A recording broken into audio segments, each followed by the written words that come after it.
Түзу мен жазықтықтың параллельдігінің белгісі. Жазықтықтардың параллельдігінің белгісі. Түзу мен жазықтықтың өзара орналасуының үш жағдайы. Бірінші, ортақ бір нүктесі бар түзу жазықтықты қияды.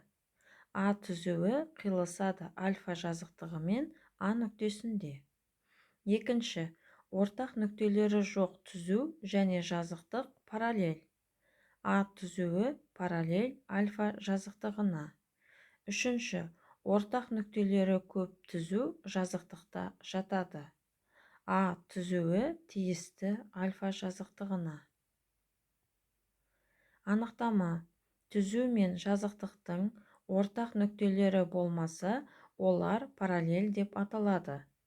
А түзуі параллель альфа жазықтығына. Түзу және жазықтықтың параллельдік белгісі. Егер жазықтықта жатпайтын түзу осы жазықтықтағы қандай да бір түзуге параллель болса, онда бұл түзу берілген жазықтыққа параллель болады. Берілгені: А түзуі параллель Б түзуіне, Б түзуі альфа жазықтығының бойында жатыр. Дәлелдеу керек: А түзуі параллель альфа жазықтығына. Қарсы жору әдісін қолданайық. А түзуі альфа жазықтығын қияды деп жоримыз. Онда параллель түзулердің жазықтық пен қиылысу туралы леммасы бойынша Б түзуі де альфа жазықтығын қиып өтуі тиіс. Бұл теореманың шартына қайшылық тудырады. Демек, біздің жоруымыз қате.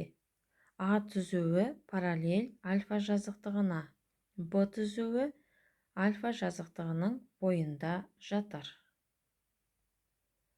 Егер жазықтық басқа жазықтыққа параллель түзу арқылы өтсе және осы жазықтықпен қиылысса, онда бұл жазықтықтардың қиылысу түзуі берілген түзуге параллель болады.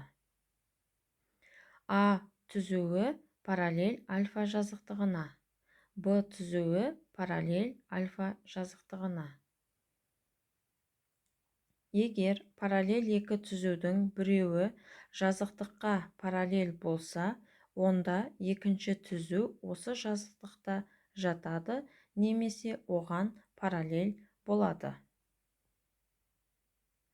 А түзуі параллель Б түзуіне, А түзуі параллель альфа жазықтығына, Б түзуі параллель альфа жазықтығына немесе Б түзуі тиісті альфа жазықтығына.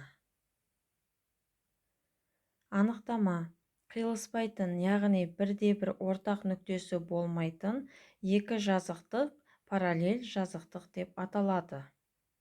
Альфа жазықтығы параллель бета жазықтығына. Түзу мен жазықтықтың параллельдік белгісі бойынша А түзуі параллель бета жазықтығына және Б түзуі параллель бета жазықтығына. Дәлелдеуі: кері жору. Альфа жазықтығы қиылысады бета жазықтығымен С түзуінде болсын.